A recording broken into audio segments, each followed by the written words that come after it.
Hey everybody, 2022 sure was a year, wasn't it? And it was a year that some video games came out. And I played a couple of those video games. But not only did I play those games, I played a bunch of old games that everyone else doesn't care about anymore. So this right here is my top 22 games of 2022. These are all games that I played in 2022, even if they didn't necessarily come out in 2022, I played them for the first time last year. So we're gonna count down from my least favorite all the way up to my very favorite game of last year. And stick around because there might be a couple surprises in here. First things first though, here are the games I didn't play. Do not ask me what I thought of any of these games. I'm sure Xenoblade is good. I have not played any Xenoblade games. I'm not going to start with 3. Kirby, I know was good. Everyone tells me it was good. I'm sorry, okay? I'm sorry. I probably will never play that game, and that's just a fact. Pokemon's barely even a video game, so we can't count that, right? I'm not going to play something that doesn't function on a technical level and allow me to play it. God of War, I'm sure is good. I'm sure the first one's good. Didn't play them either. I have no opinion. So getting into the actual list, number 22, Diablo Immortal. I don't think this is going to surprise anyone that this would be the bottom of the list. This game literally just asks you for your credit card and you say, okay, here's $5, and then it says, no. You need to give me your entire bank account in order to play me. That doesn't seem right. That's too bad. I've already taken your credit card information off of your phone. Oh. This is fun? This would actually have pretty fun gameplay on your phone if it didn't have literally the worst monetization out of any video game ever created. Man, what a shit show that was. Number 21 may surprise people. I don't know if many people are even aware of this game, but the second worst game I think I played this year was Divine Knockout. Essentially what it is it's a third-person action game where you're in an arena and you're trying to knock people off the arena with like cooldown abilities. So you have like your laser beam you shoot, you have your big jump attack, you have an ultimate ability that builds up over time. It's a cool idea. It is genuinely a good concept for a game. However, the level of complexity in this game is very low, and there's really no drive to keep you playing it. I played this game a couple hours, and I very clearly was just like, this is all the fun that there is to have with this game. And that is okay. Goodbye. You know, like, that's fine. See you later. Maybe 5 years from now, everyone's playing Divine Knockout and no one's playing Smash. And then you can call me the fool. But for now, it's going on number 21. Then we have number 20. Number 20... you might want to get your pitchforks for Sekiro Shadows Die Twice. Bring it on. Give me all the hate in the world. I need it. It's FromSoft. The setting, the atmosphere, it looks beautiful. The problem is, it's just not for me. I don't really enjoy the parry system. There was something about it, I just couldn't get into it the same way. And I love me a Dark Souls, but Sekiro, not for me. I tried it for the first time this year, and I just could not play more than a couple hours. So for number 19, I have Back 4 Blood. Now this breaks my heart. It's made by the people who made Left 4 Dead. The problem is, we were all expecting another Left 4 Dead 2, and it just could never be that. No matter how good it was never going to be the Left 4 Dead 3 we always wanted. And also, they added this card system into the game that just feels so shoehorned and so strange, which apparently since has been fixed, but at this point, I don't care. It was like that when I played it, and it kinda sucked. I really wanted Back 4 Blood to be good. I really did. I played this game for 20 hours. And that's 20 hours of me just going, man, I mean, it's all right, but like, it's 20 hours I could have spent on Xenoblade. Yeah, and by then, maybe I would have been 1/8 done the game. Number 18 is another game hot off the Game Pass presses, just like Back 4 Blood. It is Scorn. I think I liked this game more than most people. The main thing that carries this game is the visuals. The biomechanical stuff it has going on really does look very cool. It's just all this biomechanical, like really cool looking art. All this kind of like weird human but machine sort of stuff. And it's cool. It's awesome. That being said, the first puzzle in this game, I don't know what they were thinking. It literally took me like an hour and a half to even figure out the first room of the game. And it's not because of the puzzle itself. Like, you don't even know where the puzzle is to start doing it. Also, story doesn't really land and the ending is not great. Kind of sad for how it turned out. Could have been a lot better. Didn't live up to its potential, I would say. Number 17, this is the one all the Smash heads are waiting to see. It is MultiVersus. That's right. When this dropped, I was like, damn, they got all these cool characters, multi-platform, free to play, anyone can play it. Sadly, that different feel from Smash is just spamming air dodge and spamming attacks. I'm sure it's still fun to play now, but like when it came out, I played it for a while and like had my fill of it. It was good. They did a good job with it. It could have been much worse. Could have been Nick All-Stars Brawl, am I right? Number 16 is a bit of a weird one. It is the Stanley Parable Ultra Deluxe. So it's exactly what I expected from it, which was more of Stanley Parable, which is a funny game, and I like this game. The downside to that is it's exactly what you expect. For someone like me who has played the original one, it was really hard for this game to surprise me.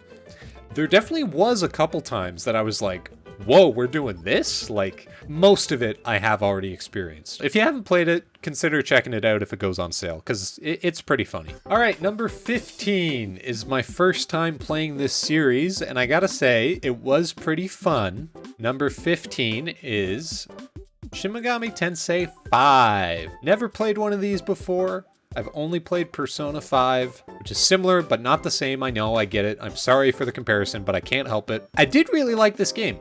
It's everything good about a turn-based JRPG. Being able to like kind of Pokemon style, pick up your enemies and add them to your team and mix and match them and level them up. Very cool. However, the story was like, what even is any of this? As well as the fact that I did not get very far. There's just a lot of repetitive sort of nature to a game like this. So I just sort of moved on. 14 up, we're getting into like good games, like games I really enjoyed from this year. Number 14 kind of surprised me, but it's on Game Pass, so I decided I would play it, and before I knew it, I was like getting every achievement in it. It's High on Life. So this one is actually surprisingly fun from like a gameplay point of view. It's just like fun to run around, explore the planets and like shoot aliens. If you don't like the haha Pickle Rick stuff, it's not going to be for you. You will not make it through this game, but there's also a lot of stuff that's like better than that and funnier than that. And the exploration stuff kind of gets completely nixed by the end of the game because you get a jetpack and you can just fly everywhere. Just kind of made it less fun to explore. Next we have a game that definitely did not come out in 2022, but number 13 is No Man's Sky. Now hear me out, because no one hated on this game more than me.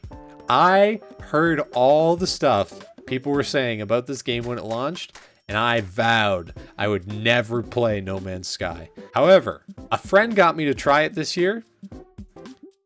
Very fun. This game has had 6 years of extra development since it first released, of extra content, extra things added, extra improvements. So I picked it up for the first time this year because a friend asked me to play it with him.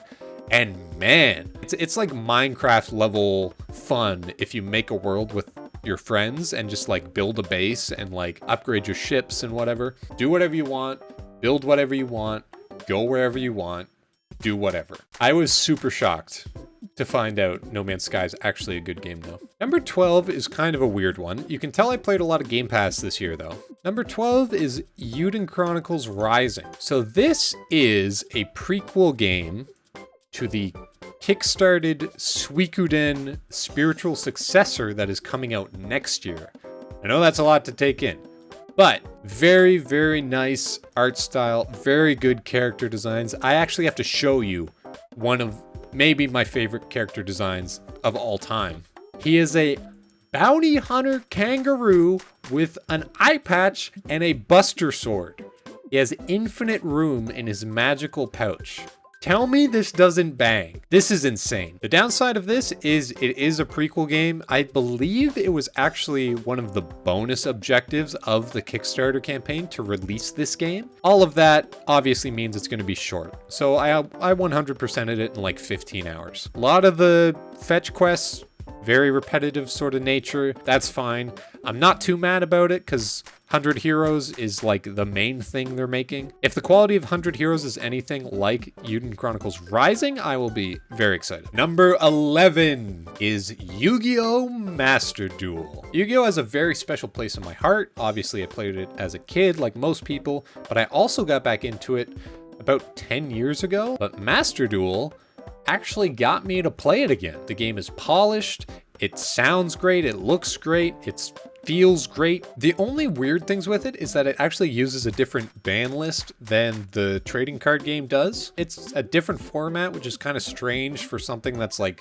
getting people back into the game. Also, the microtransactions are pretty expensive if you're just gonna like buy card packs. Pricier than it should be for sure. And yeah, you have to really know your stuff if you want to keep up with competitive decks in 2022. All being said, I still play a little bit of Yu-Gi-Oh! Every now and then on Master Duel because it's just a fun game. It's cool. I like Yu-Gi-Oh!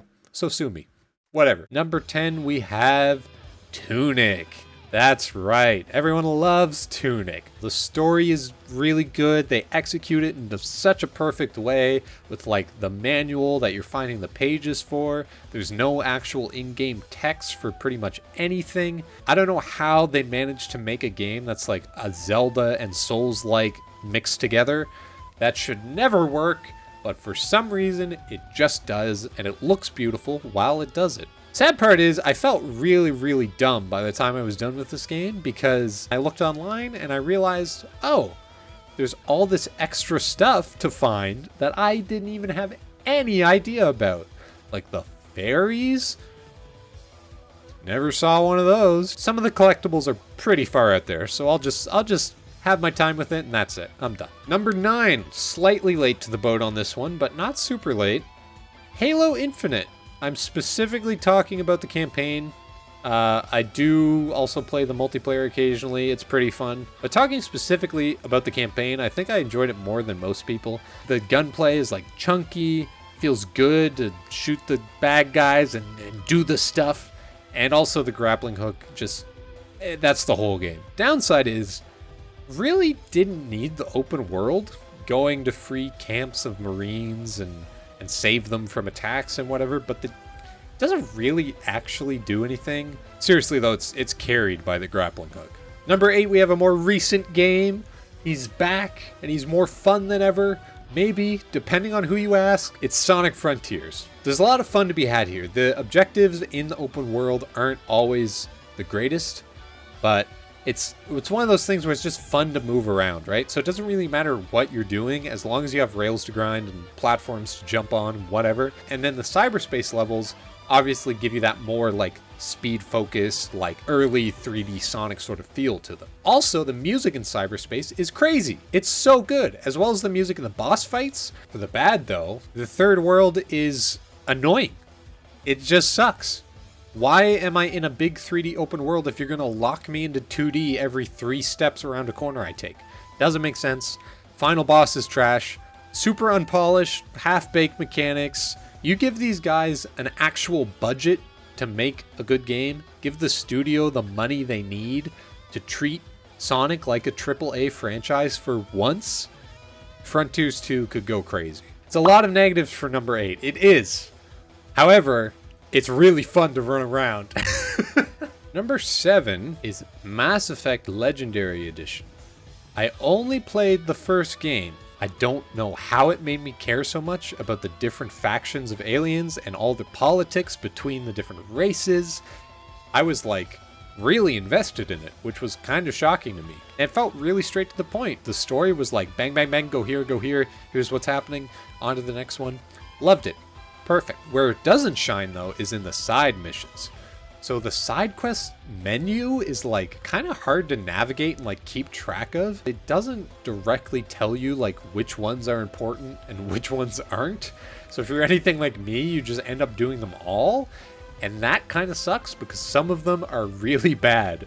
So it's tough to give it full points when half the content in the game is just like tricking you into doing it basically. But it gets a lot of points for the main content of the game being so good and the main story being so well fleshed out. Really did not expect to love Mass Effect as much as I did. Can't believe I've gone this long without playing it. Leave it to stabilize to put like a 12-year-old game on a best of 2022 list. I know. I can hear it already. I know. Get your pitchforks out, everybody. Here we go. Number 6 is Overwatch 2. The problem is this is half of a game. When the main content of the sequel isn't even in the release, that's obviously a huge problem. It's mainly my number 6 because I like competitive games, and for the past couple months, this has been my competitive game of choice, just because the gameplay in it is fun. I'm not saying I'm a pro, but if my gold ass can enjoy myself for as many hours as I have playing this, it deserves my number 6. Sorry to Sonic, sorry to Mass Effect. It's got its claws in me, okay? So these are my top 5 games I played this year. Favorite games, no question. Really enjoyed playing these. Number 5, we're gonna start it off with Metal Hellsinger. This might be one of the coolest ideas for a game I've ever played. This is an FPS rhythm game. The thing is, this game would have failed if either the music wasn't good or the gameplay wasn't fun, but luckily, it's perfect. The music is awesome and the gameplay is really fun. The theming of it, to be listening to metal music and like going through hell, killing demons, it's just so good. It's spot on what it needed to be. So you see this in the middle, and then the more your multiplier goes up, the more instruments kick into the music, but you're shooting in line with these little crosshairs. Oh my god, it's so fun and so cool. It's such a good idea, and they really just nailed it. Voice acting is probably the low point of the game. It sounds kind of funny. One of those things that makes you realize it's an indie game once the characters are talking. But yeah, for me, it was just a teeny bit too long. But overall, crazy awesome game. Love this. So good. For number 4, we have a game that also did not come out this year at all, similar to Mass Effect, but I hadn't played it, and now I have. Jedi Fallen Order. I just grabbed this on a whim on a sale. No, actually, this is also on Game Pass.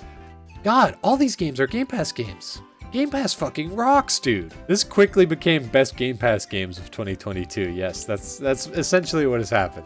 9 of these games are Game Pass games. That's pretty hilarious. It has like that Souls-like feeling to it with combat, and Star Wars and Dark Souls like should never really work, but somehow it does work. And the story is honestly what shocked me the most, because I felt like I was playing a Star Wars movie, but like a good one.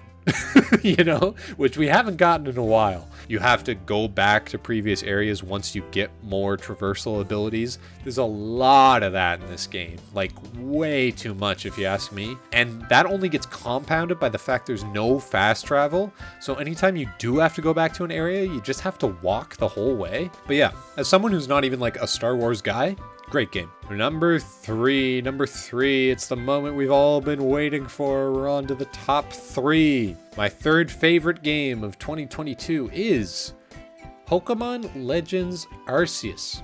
I hope I said that wrong, just so everyone can tell me in the comments. This is exactly what Pokemon has been needing.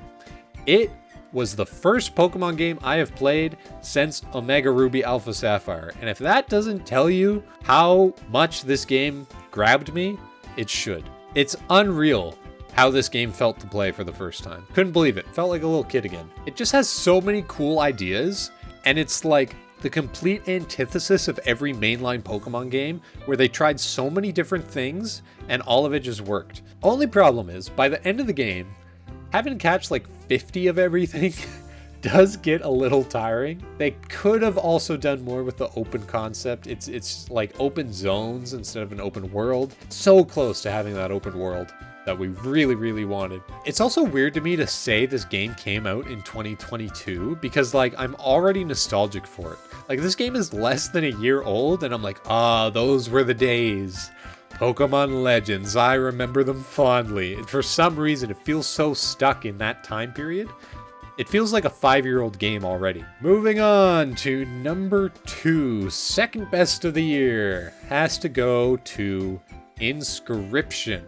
So this game was my real test for my Steam Deck. I went on a trip and I took my Steam Deck with me and I had Inscryption downloaded. So I was playing this game on the plane and in the hotel room using the trackpad of the Steam Deck as like the mouse to click and drag cards.